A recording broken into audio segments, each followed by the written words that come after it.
Hi everyone and welcome to week 4. This is probably the week that everyone's been waiting for because we're going to learn how to render, also known as shading. So we're going to take a look at some basic forms and do some basic lighting on them in order to have them read very clearly. And since this isn't a digital painting course, I want to make sure everyone's comfortable with their traditional media. So what we're going to do is get our graphite pencils and try to render these forms on paper. Chapter 1, Value Gradients and Swatches.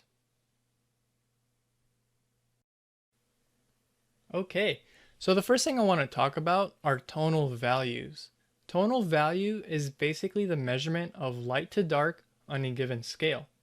Here we have a value gradient ranging from 0 to 100, 0 being white and 100 being black. And basically what you'll typically see when you buy gray markers, just like they usually come in these increments. However, even though 10 values might seem like 5 swatches that we can use to help simplify our image making. Throughout the rest of the course, I will elaborate and show you all how simple gradients all traditionally. So get your pencils and pens out as we're going to learn gradients and swatches on paper. So to start off, here's some gradient templates I've created for the class. You should be able to find these in the lecture notes, so all you have to do is print them out. You can, however, make them yourself. Just take out a ruler and create these 6 bars on your page, along with the 5 squares each on the bottom for the swatches. Alright, so to start off, just like week 1, we will be using our graphite pencils. Even though this set has very light pencils, such as HB and 2H, I'm going to start off with just a B pencil, and this will be soft enough and light enough to get us started. So one note really quick, make sure your pencil is sharp, as we will be using the side of the pencil to create the gradient. So when we start shading, we are not going to press too hard on the page, and you want to only use the weight of the pencil so we can create a light touch and a light value. So as I start, I'm going to start from the top, going as light as I can, just kind of feathering my way through. As you make your way across, make sure you take your time and just be as patient as you can, making a light value. As I make my way across, I'm not too worried about a gradient yet, as I'm just trying to make an even light value. And a quick reminder, when you do this, make sure you're only using the weight of the pencil.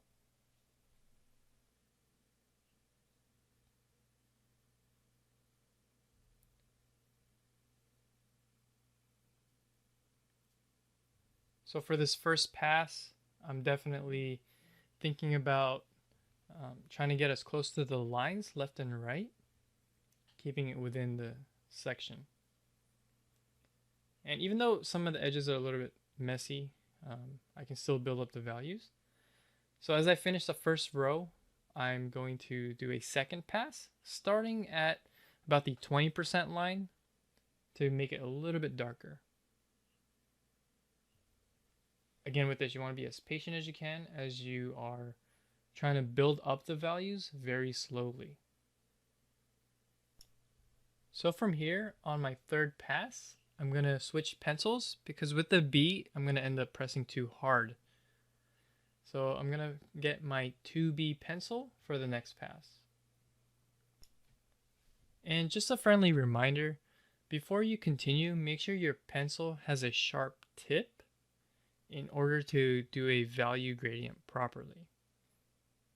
So also, it's a good idea to just test out the pencil, make sure there aren't too many shavings on there, because that can create some dark values. So starting on my third pass, I'm about at the 25-30% value using the weight of my pencil. So I'm just going to make it darker and darker as I move along.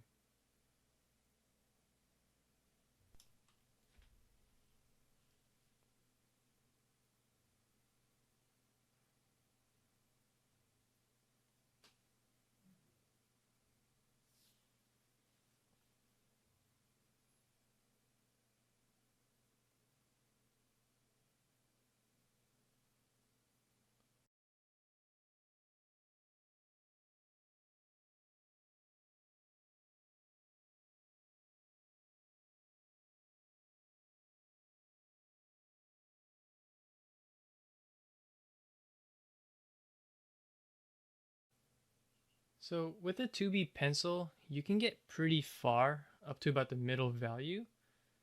So I'm starting to press a little bit harder as I go across.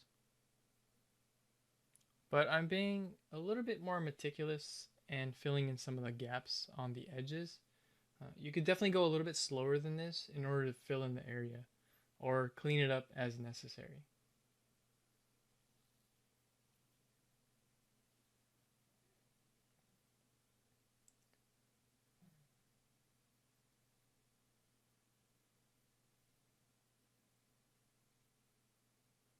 Okay, so from here, I need to move on to a softer and darker pencil. I'm using a 4B at this point to get the majority of the second darker half of the bar. Now, even though some of those pencils, like the 2B, can get a little bit darker, the reason I'm switching pencils is because I don't want to press too hard and ruin the paper. I also don't want to make too abrupt of a value jump. So here I've sped up the video a little bit in order to get past through this little section and moving on to a darker pencil each time. Now, as we get to these darker values, you're going to eventually have to start using the tip of the pencil, the sharp point, in order to fill in more gaps. And the reason you need to fill in those gaps is to make those darker values, because the paper has a certain tooth and you need to kind of fill them in, but you don't want to press too hard. You just want to slightly brush it across with a sharper point. So here I have a 6B that's sharpened very well in order for me to get into the grit of the paper.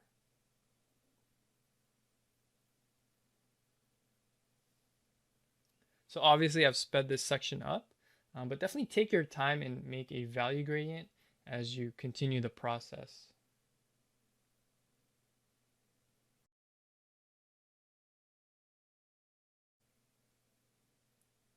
So going back to the dark and light section and trying to do my best to get a clean gradient all the way across.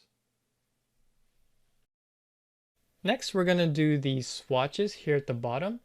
So as we go along, we're not going to be creating any sort of gradient, but what we're going to do is extract from the gradient bar we made to get some flat and even values on these little squares. From the first one, it'll be about a 10% to a 15%.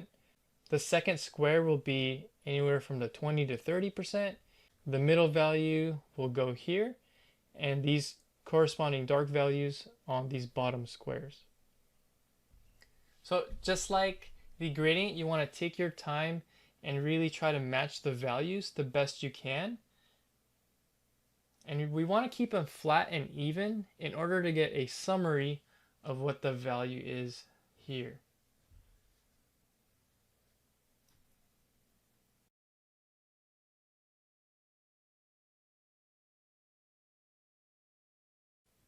Now, one thing, if you mess up, it's okay to use an eraser to either clean some areas, or if you went too dark, to lighten up some of the values. So we're really going to do our best to try to match it all up as we move along. So even though I've sped this up, make sure you take your time and create strong values that match your gradient bar. So all of these 5 swatches should be quite the contrast from each other.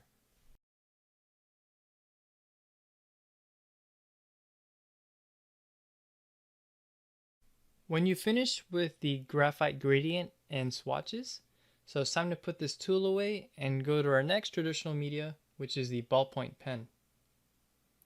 So from here, a ballpoint pen doesn't have the same abilities as a graphite, where we can make a smooth gradient all the way across. So we can't really use the side of a ballpoint pen because we can only have the tip. And the ink won't work the same way as it has one value. So what we're going to do is create some straight lines like this in order to create the illusion of a value going across. So I would normally start on the light side to dark, like on graphite, However, with a pen, I like to go from the darker end and then work my way to the lights. So as I start this, I am making a straight line across, building up some of the spacing in order to create the illusion of a value. So some of you may know this, but this is also known as hatching. So by creating some straight lines, we can create a sense of a gradient or any sort of value, just like we do with the pencils. When you do this, make sure you're not trying to sketch your way through, just like with a graphite, when you're kind of scribbling a value. You want to take your time by lifting your pen each time to create a strong, solid line.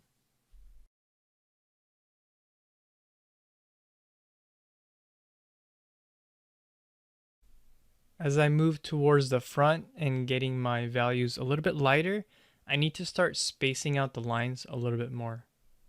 And right now I'm showing this in real time just so you can see how much patience and kind of pacing you need in terms of creating these values. So just make sure you use your graphite gradient to keep an eye on the type of value you need to match as you move your lines and spacing across.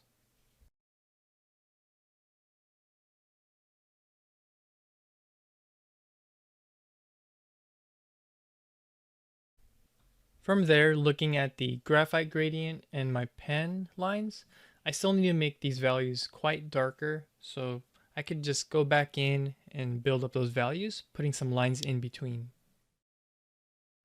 As I work my way through the darks, I'm pressing a little bit harder, but also going over some of those initial lines. But here I have to be really careful in order to not create that abrupt change in the value, and I still want things to look fairly smooth, just like the graphite. So it's definitely a bit more of a challenge as we are trying to fill in the gaps in a certain manner.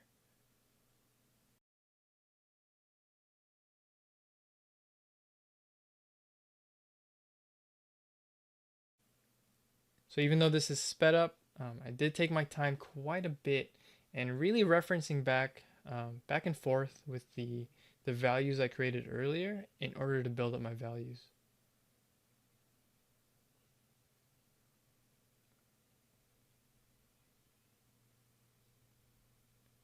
And then from here, you can, once it's a fairly close match, you can call it finish.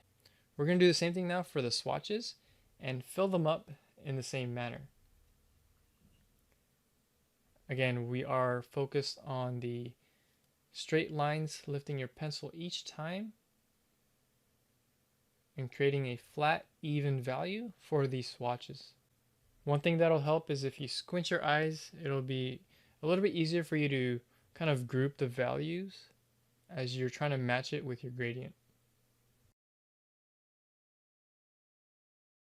So here I'm trying to get something about the 75% value and moving across.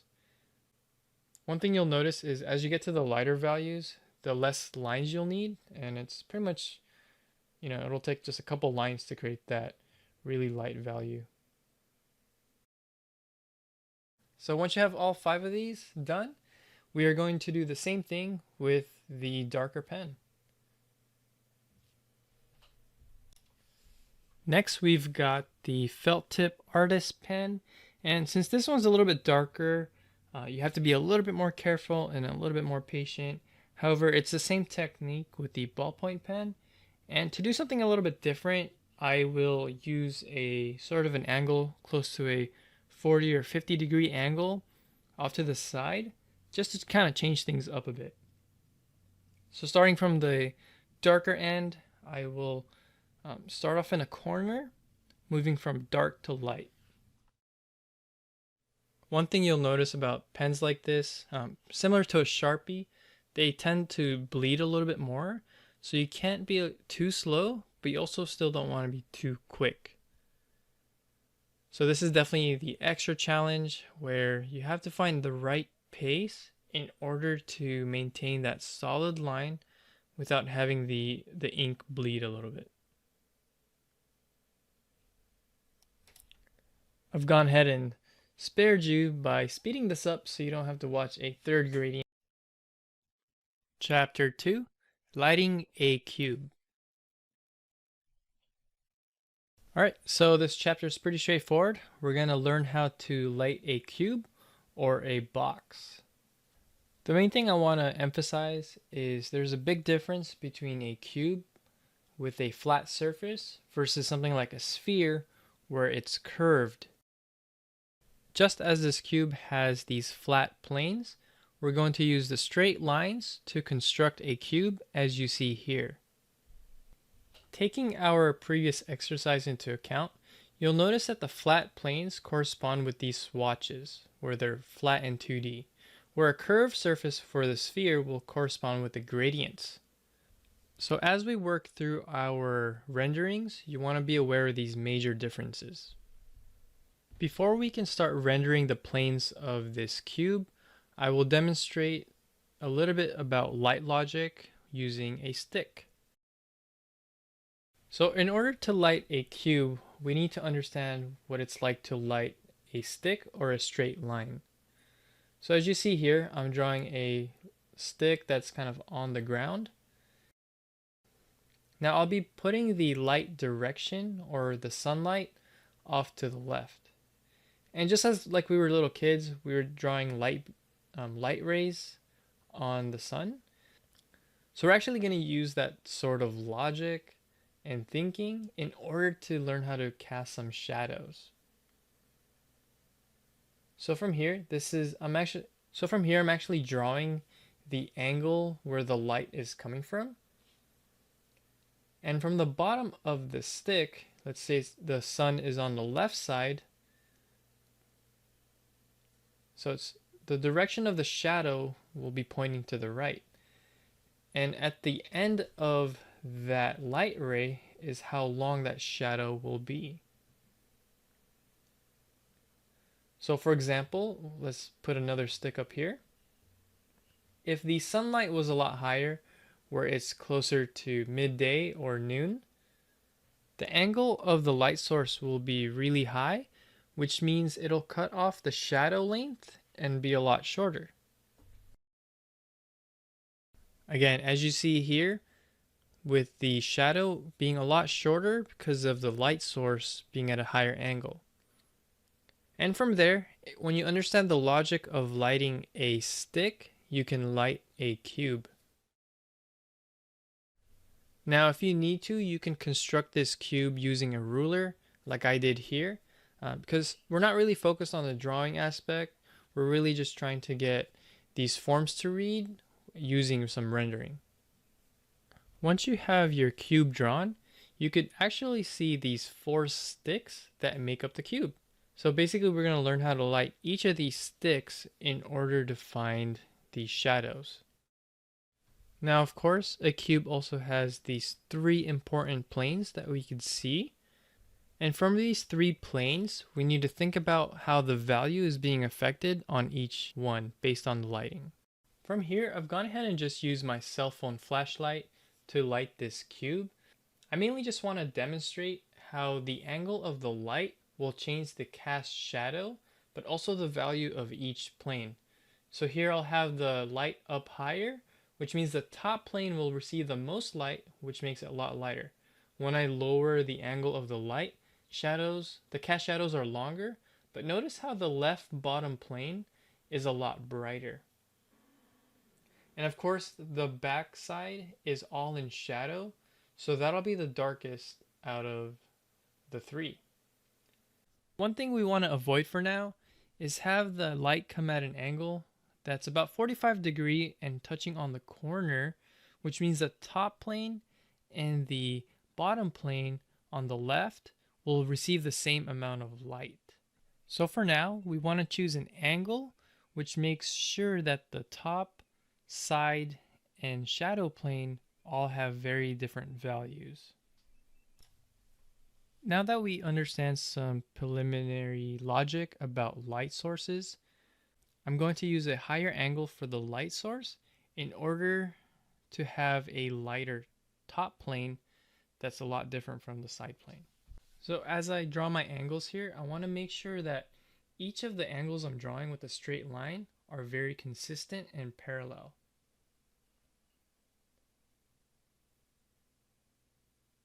From here, I'm going to work on the first stick, which is on the very front. And just as I constructed it, I'm picking the bottom of the stick, drawing it to the right because my light source is coming from the left. So this is why it's important to draw through. As you see here on the back plane, even though we don't see it, we still need to construct that shadow in order to find how the cast shadow is being shaped. The one on the left, we can't really see because it's inside the cube. But from there, when we have these lit, we can then connect the ends of those lines, and then we'll get the shape of the cast shadow. Referencing back to this model here, we want to make sure that each of the three planes of the cube has enough of a difference so we can read it three-dimensionally. Again, before we render, we want to think about the previous exercise and have these planes read simply with these swatches. And for now, we want to make sure we avoid using gradients as we block in the shadows for this cube. Now for this demo, to make it a little bit quicker, I will be using markers. If you have them as well, you are welcome to use them. But what I'm going to use is a set of 5, just like the swatches. Here I have a 20%, 40, 60, 80, and a 10. So just like the swatches, I'm only using 5, and that's plenty to use in order to block this cube and make it look 3D. So to start off here, I'm actually going to block in the shadow side first. So for a rule of thumb right now, we're just going to use a sort of midway point to block in the shadows. So here I have a 60%, which I'll use to block in the shadow side of the cube as well as the cast shadow.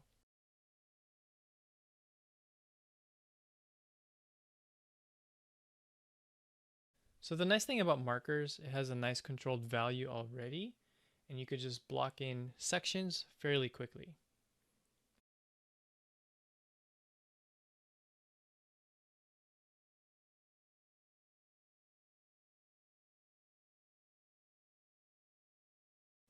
Now there are some uneven areas, and I will go back in to even them out a little.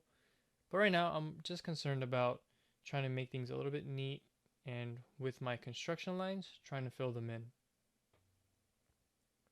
So here I've worked my way down, not going too much back and forth, but just trying to do one layer of this 60% gray.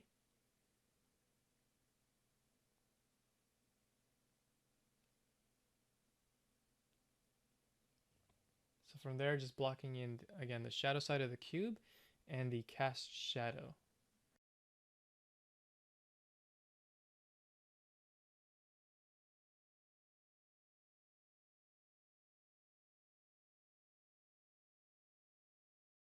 So the top plane and the side plane is next. And again, with the high angle of the light, the top will be lighter. So for this one, even though it's a white cube that I'm trying to render, it's still going to have some value because the highlight will be sort of the white area. But since this is not a highlight area, it'll be a certain plane. So here I've chosen a 20%,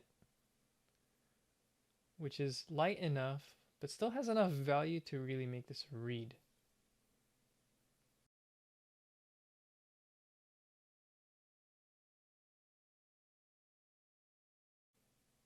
So from here, usually with the lighter markers, they're easier to kind of put in. They don't get too dark too quickly.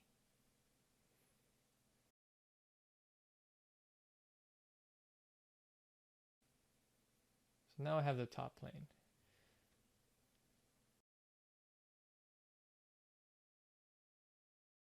So the left side is receiving less light, but it's going to be darker than the 20% and somewhere in between the 60%. So for now, I'm going to assign it to be about a 30 or 40%. Here I got a 40% marker and just working my way across down just as I blocked in the top and side plane of the shadow.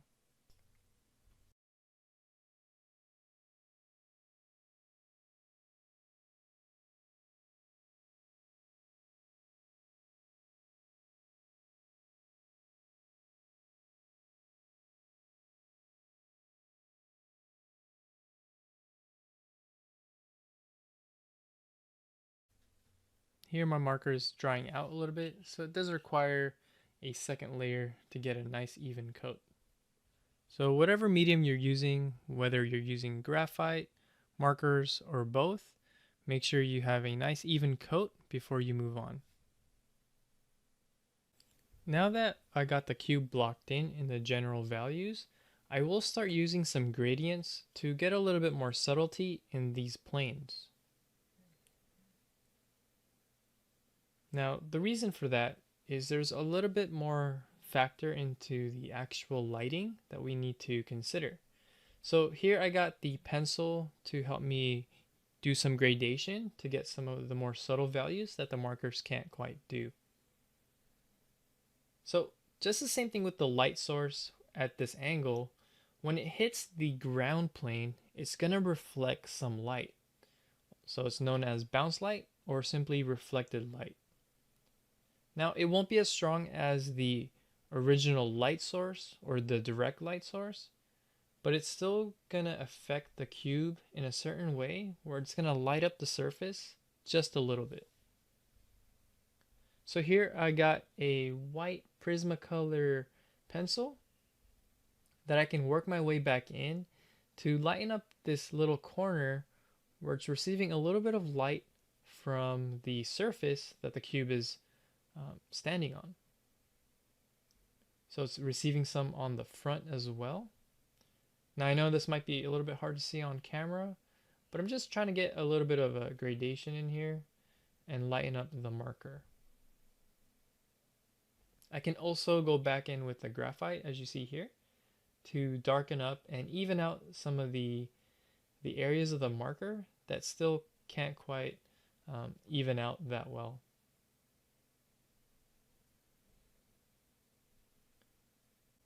Now, one thing you can use too is a dark pen to separate the bottom, which is the occlusion shadow, or also known as a pitch shadow or contact shadow. So there's many different names, but it's basically where the light cannot get to at all, including reflected light, and it's pretty much a black shadow or a black line, as you see here. And basically what this will help with is separate the cube from the ground plane, so that way it doesn't look like the cube is just attached to the surface that it's on. From here, I'm going to speed this video up because all I'm doing here is finessing some of the areas, creating a little bit more of an even tone, or thinking about gradation as the top area will be a little bit darker and where the reflected light will touch the surfaces, I want to create a bit of a gradient. But for the most part, I'm just trying to make it a little bit neater and evening out some of the areas where it's obviously markers. So this is a little bit optional, but I feel like the top plane is not showing up as bright as I want. And the reason for that is the background is the white paper. So what I'm going to do is just create a tiny background with a dark value. So with a ruler, I'm just drawing a rectangle, a flat plane behind this cube. And then from there, I'm just going to block it in with an 80% dark marker in order to make the form of the cube pop out a little bit more.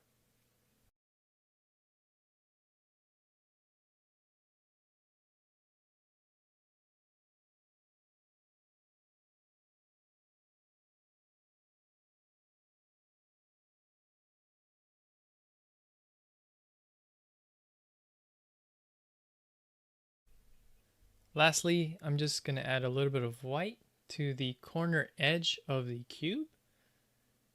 So that's kind of where the highlight is if it was a beveled edge. I'm just working a gradient kind of backwards from light to dark on the top plane.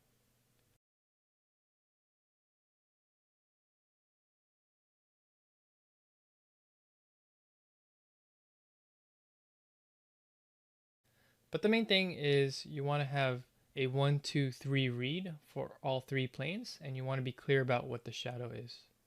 And from here you have a rendered cube, and those are the basic principles. Chapter 3, Lighting a Sphere. Alright, so now we're going to learn how to render a sphere and in general a curved surface. So what I did here in order to get this perfect circle, all I did was trace the end of this flashlight, and you can use whatever you want in order to make this perfect circle on your page. Again, we're just focused on the rendering aspect this week, do a tracing so we can get that perfect circle.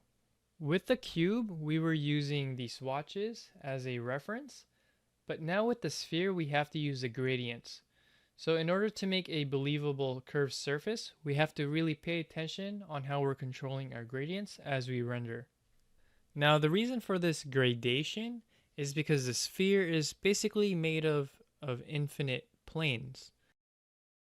And each time you have a plane change or a form change, the value will change. I've gone ahead and lit this sphere with a flashlight, and what I want you to see here is this really important aspect known as the core shadow or terminator. This core shadow is basically where the light source is going tangent with the edge of the sphere. So as you'll notice, as I move the flashlight around the sphere, the core shadow also changes, and it's also in relation to the cast shadow on the ground, just like the cube. So as we construct the sphere, we're going to be drawing ellipses in order to find these shadows. We're also going to talk about some of the aspects of the reflected light and the midtone as it changes on a curved surface. But as long as you take note of these few terms that I go over about the sphere, it'll pretty much relate to all curved surfaces, just like cones and cylinders.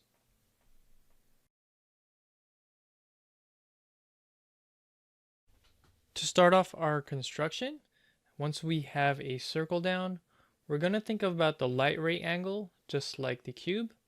So here I'm just going to pick about a 45-degree angle, just to make it easier for myself. And it'll also give me a nice range in terms of the cast shadow. So that way it's not too long and not too short. So what you'll notice here as I'm making the marks of where the light rays are tangenting on the sphere. I'm also drawing the ground plane as you see here. But now we have to draw an ellipse. So imagine an equator around this sphere where the light is also tangenting all the way around. So this is known as the core shadow, like I mentioned earlier, or also the terminator. The reason it's called that is because that is where the light is terminating and turning into shadow. So I'm drawing the dots, kind of like I was making the sticks for the cube. And here I'm just going to draw down and draw the light rays on the other side. From these 4 points, we can then start to construct the cast shadow onto the ground.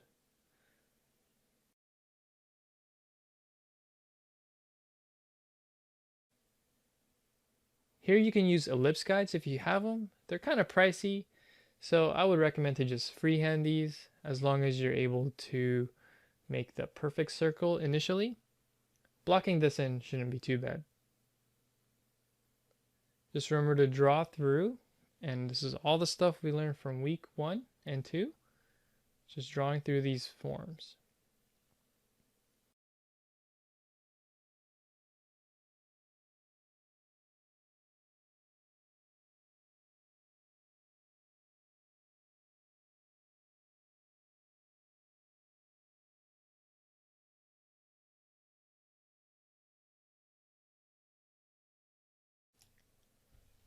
All right, so once we have this all constructed, we're going to start thinking about both the swatches and gradients.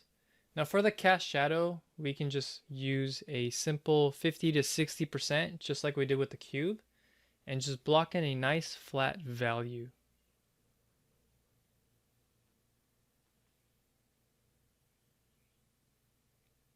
So take your time and make sure you use your swatches and gradients for reference to see how dark you need to go.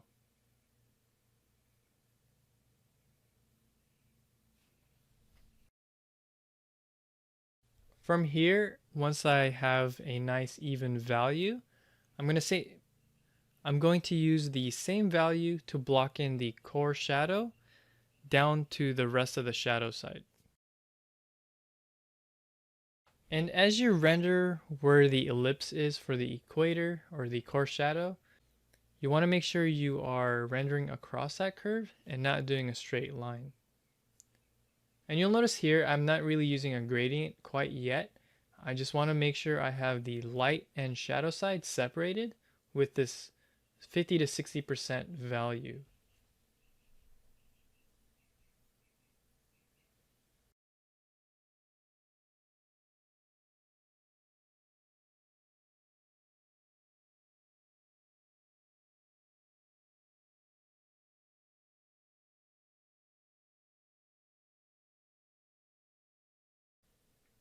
I'm also using an eraser to take out some of my construction lines, and it's especially important with this sphere because there's a lot more subtlety going on in that section, and I don't want those construction lines to get in the way of my values.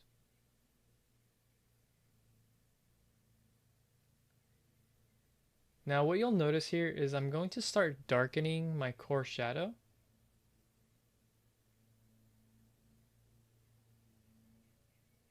Now the reason the core shadow is darker than what's below it is because we need to make room for the reflected light.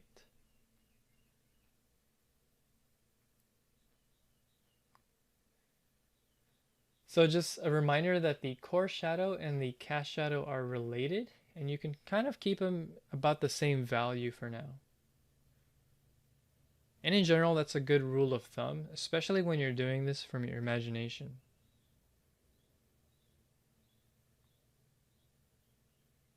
So from here, I'm really being a little bit more careful now as I work my way with the gradients.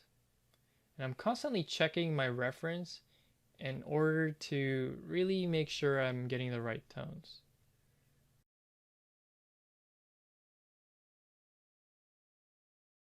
So here in the midtone section, I'm doing about a 25-30% gradient as I work my way towards the highlight.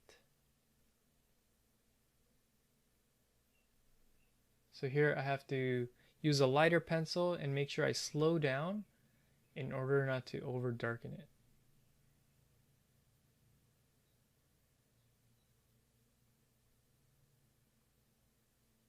Again, just make sure you squint your eyes and just double check your values. I'm also marking where the highlight will go with another ellipse. And I'm thinking about the roundness of the form. So the highlight is usually in relation to the core shadow as well, especially on a matte surface such as this one.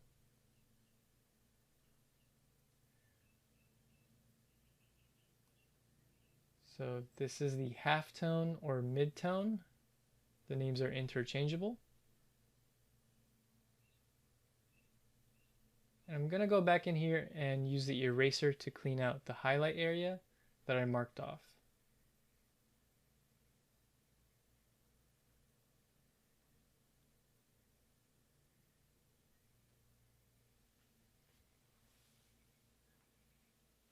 So we have the highlight, the halftone, the core shadow, the cast shadow.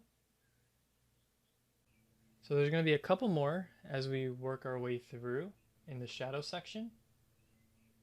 So here I'm just refining a little bit and getting those gradients.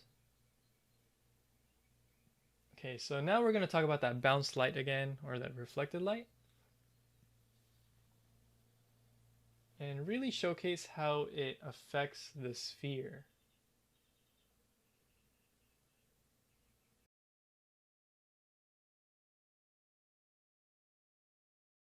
So a little bit of that light is bouncing in and is lighting up the surface underneath. So that's why the core shadow will be the darkest section.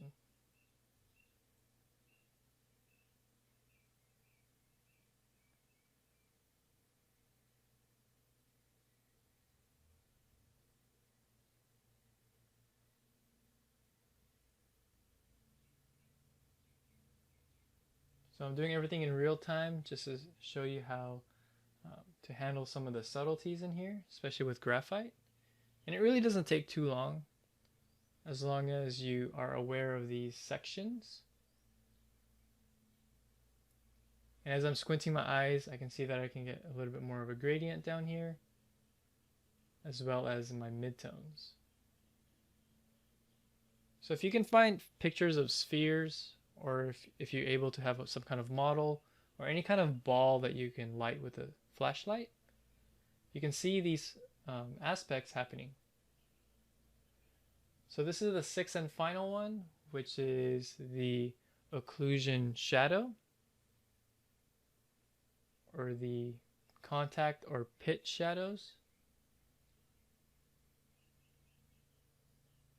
So just like we did in the cube, we marked it with the dark pen.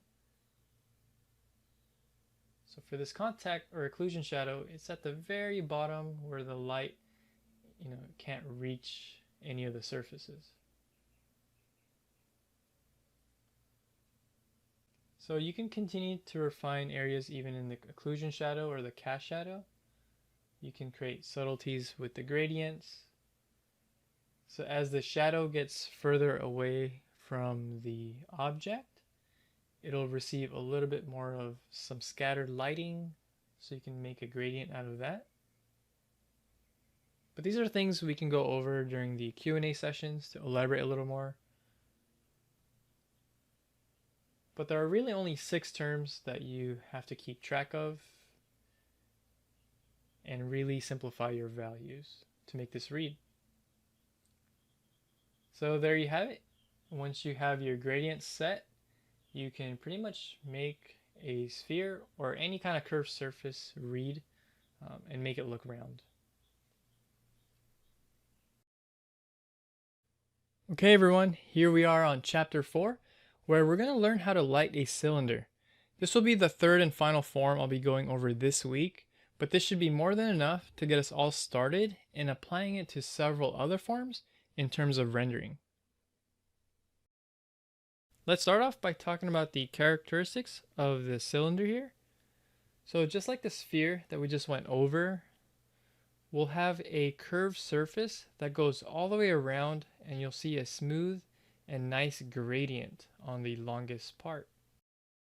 However, on the side view, just like I've drawn here, you'll notice that it has a flat surface as opposed to the curvature that goes all the way around.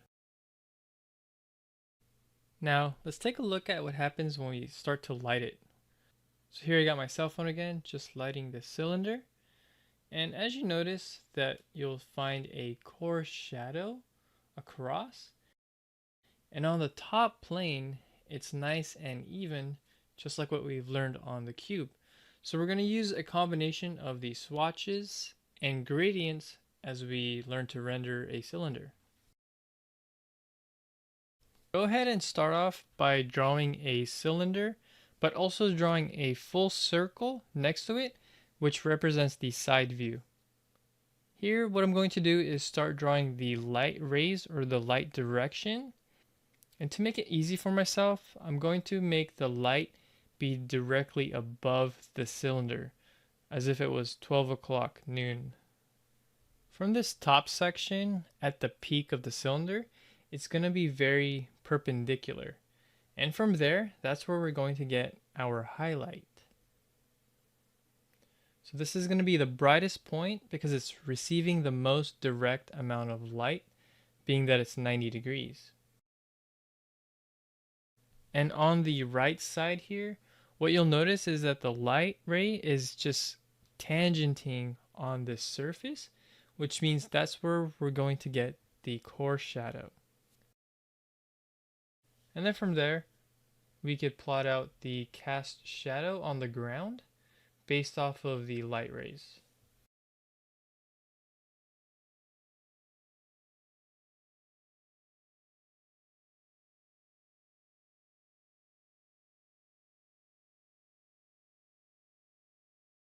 And just as we've learned in the previous demos, when the light also hits the ground, it'll bounce back up, which gives us the reflected light. So the reflected light will be shown on the bottom surface, just underneath where the cylinder starts to tuck in. The other areas of the cylinder that's still receiving some light will be the halftone or midtone section. Lastly, our sixth and final term is the occlusion shadow at the very bottom of the cylinder. Okay, so once we have that down, we know the sections, we can start lighting the cylinder accordingly. Here we have a 3/4 view, which I'm starting to plot out where the core shadow is and the cast shadow in relation to each other. So that's why it was important for me to start to label them first. That way it'll be easier to construct them as I move along. What I'm drawing down here is a little bit of the light ray and the cast shadow that it's creating. So I'm trying to keep my lighting very simple, just straight up and down. You know, nothing with a 3/4 light, which makes it, you know, a lot longer.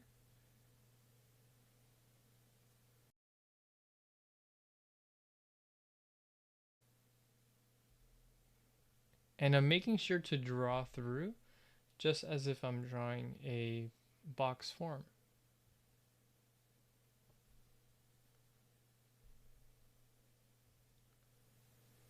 From here, I can start blocking in my cast shadow and core shadow accordingly, trying to keep a nice flat even tone.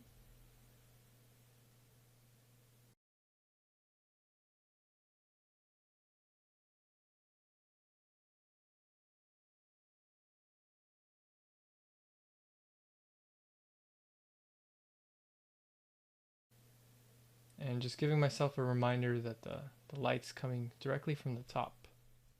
And from there, I'm going to move on to the side part of the cylinder, which is that flat circle.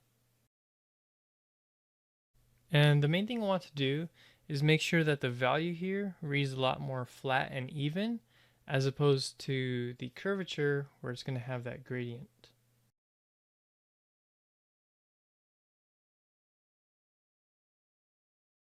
So please just be sure to take your time as you see that I'm doing here. And it's okay to use an eraser to fix some of the edges. You know, since we're using pencil, you know, it's okay to really clean things up.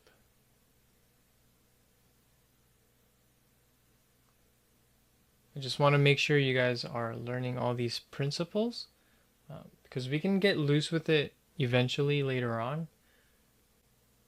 So I know all of this is fairly kind of mechanical and somewhat of a calculated rendering, but we need to learn it in order to be able to paint different sections, render different surfaces, but this is where we need to start.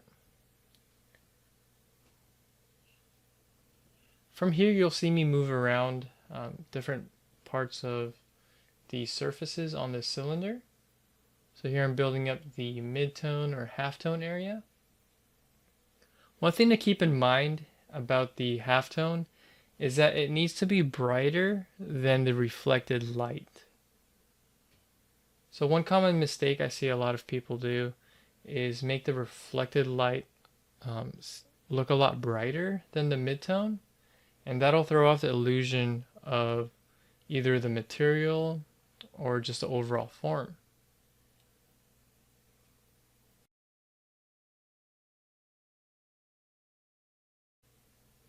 So here you'll see me punching up the core shadow a little bit darker just to make it read and just kind of pop out a little more.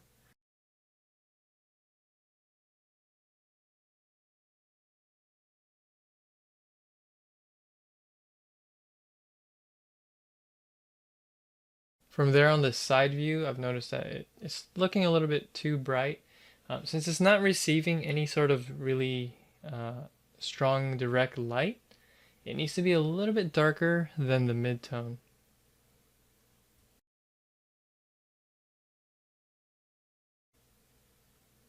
And then from there, I'm trying to leave the white paper for the highlight section.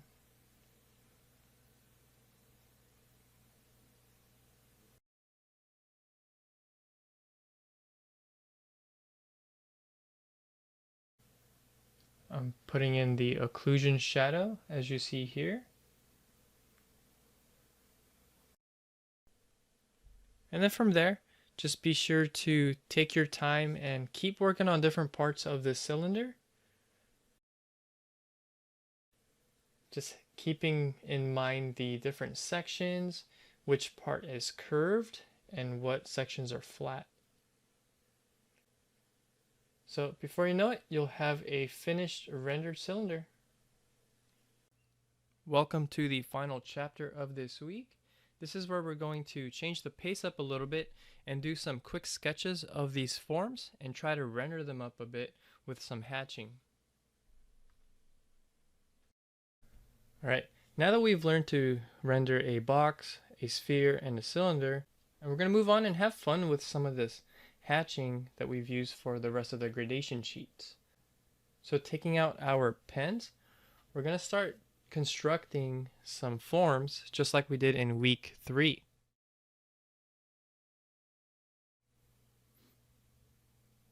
So from here I'm just building a quick box. Make sure you draw through.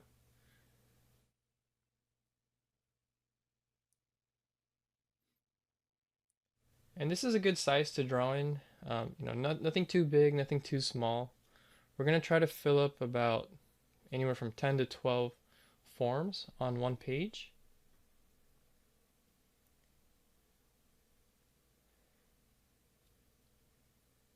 But besides just drawing the forms, we're going to start constructing the shadows little by little. And then we're going to use some hatching, as you see here, based off of our gradation sheet. So on the shadow side, I have a darker pass. So on the shadow side, I'm going to start with a 50 or 60% in terms of hatching, just like we did with the pencils.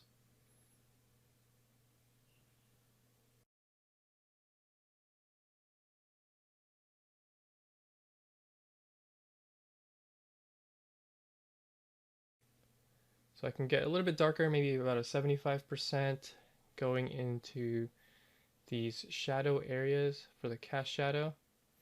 And notice I'm trying to keep the direction all the same. So taking my time, keeping the lines very parallel as I go along.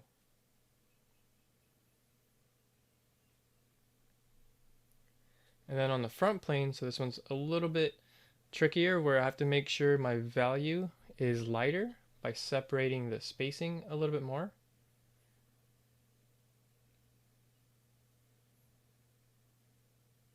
So the top area is reading as light, and I want to punch in my occlusion shadows. And here you have a quick sketch of a box in terms of trying to hatch it up.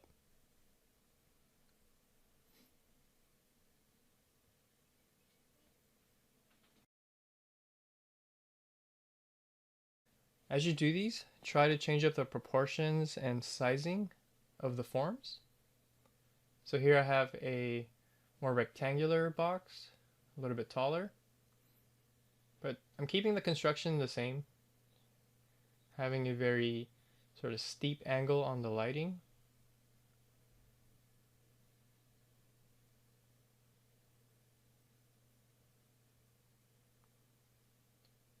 So in the previous one, the shadow side, I'll use the downward hatch. This one, I'm going to just go left to right. So you can experiment with the direction of your hatching as well to try to take a look at what you can come up with and see what works and what doesn't.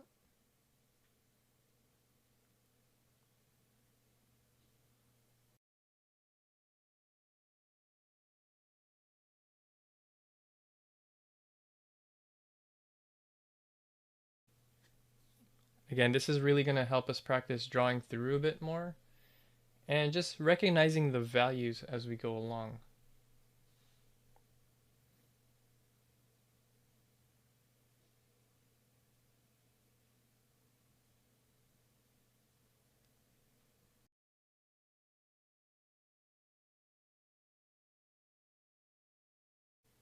Okay, so I got my two boxes. Now I'm going to try a few curved forms, such as a sphere and a cylinder. And here I know I didn't go over the cone, but it's really similar to the cylinder in that it has a coarse shadow on this long side right here. So that's something you want to pay attention to. The main difference is that it will taper because of the triangular shape. So just from what we learned in week 3, make sure you're drawing through the forms. Draw your ellipses all the way. It's good to just draw an arrow to give a direction of the light that you're going for. So from the top of the cone, you're going to draw the angle of the light. You're going to draw the core shadow up from the top and where it touches on the bottom. And that bottom edge will connect to the tip of the cast shadow. So I'm actually drawing the other side as well, drawing through, trying to imagine where the trying to estimate where that core shadow on the other side will be. And from there you can construct the cast shadow accordingly. I've also drawn the stick in the middle just to make sure that my point is accurate.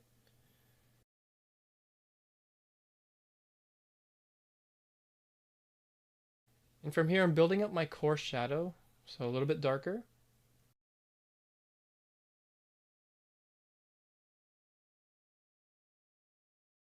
I got my halftone up across towards the highlight. And in the shadow area, I'm keeping it darker than the halftone, but since it's some reflected light, I'm keeping it a little bit lighter.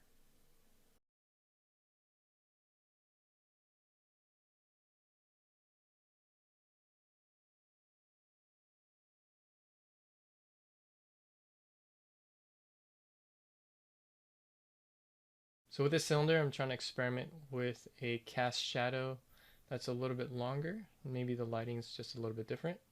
So feel free to experiment on the angles of your lighting as well.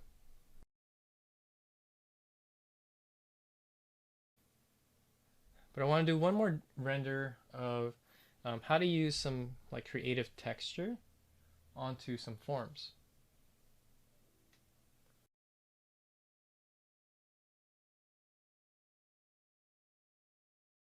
So we want to make sure that the other textures that you guys created won't go to waste. Constructing my core shadow accordingly with an ellipse and also the cast shadow.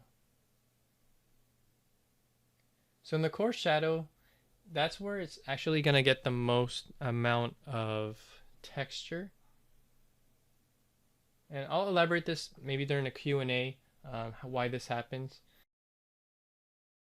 Usually there's more contrast there because of the way the light interacts with the texture on top of the form.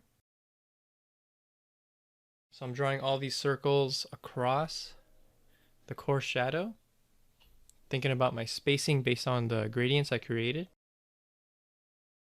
And then from there, I'm just going to do a simple hatch on the bottom just to indicate the reflected light area in the shadows.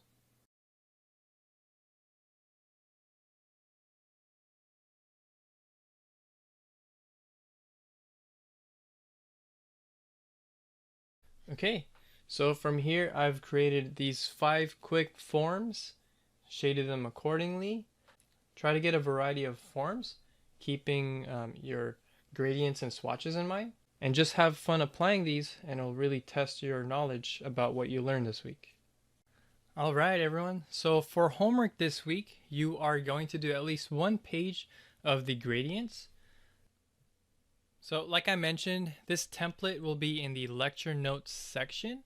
So you can either print it out or make one yourself, just as long as you have at least 6 bars like this with the 5 swatches underneath. If you want to do a second page, maybe you have ideas for even more texture or you just want more mileage and practice, please feel free to do so.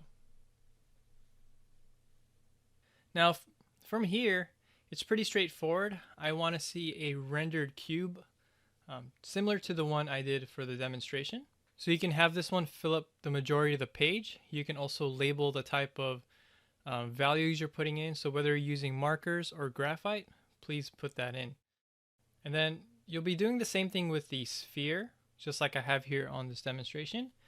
You can also label them as well as you go along. Try to get something similar here, and I want to see how well you're controlling your gradations. Lastly, there's a cylinder. And for this one, you can either have the cylinder standing up or on its side like this. However you draw this, make sure you also include a side view and label accordingly. You could also label the one on the side over here and to kind of like take note of what you're putting down. So for these 3 pages with the cube, sphere, and cylinder, I would have you guys stick with graphite and marker at the most, because on the last page you guys will be doing the sketch form renders. So here you can use either graphite, ballpoint pen, or a pen of your choice to sketch these forms out. And you could try a variety of simple forms with different proportions and different lighting scenarios. So I want at least 2 pages of this, have about 10 to a page, and that'll be a great size to work with. Anything smaller or larger will be a little bit too similar to the previous assignments. Because with this size, it's easy to see the different plane changes, but not large enough that you're overworking the form, just like in the previous assignment. So yeah, there you have it. We have at least a minimum of 6 pages this week. So have fun shading away, and I'll see you on the next one.